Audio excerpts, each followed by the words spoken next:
বুঝতে পারার বয়সে এসে সবকিছুই বোঝা লাগতে শুরু করে।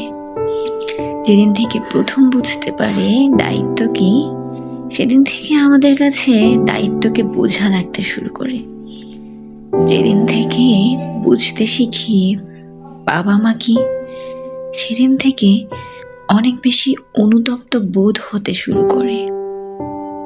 আগে বুঝতে পারলে বাবা মাকে দেওয়া কষ্টগুলো হয়তোবা সংখ্যা কিছুটা গুটিয়ে আনতো।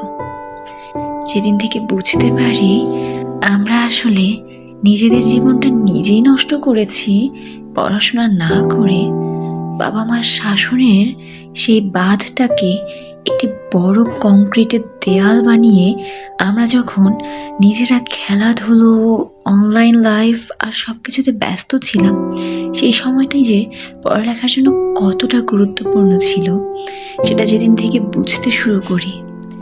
আর সব থেকে বড় বিষয়, যেদিন থেকে বুঝতে শুরু করি, এই যে বুঝতে পারার জন্য আজ এটা বুঝতে পারছি যে আসলে জীবনের করা ভুলগুলোর কারণে প্রতিনিয়ত চারপাশের প্রতিটা মানুষ, কিছু টক্সিক রিলেটিভস, কিছু সোকল্ড ফ্রেন্ড আমাদেরকে কিভাবে অপমান করে যাচ্ছে। সেদিন থেকে দায়বদ্ধতা বোঝাটা যেন আরো বেড়ে যায়।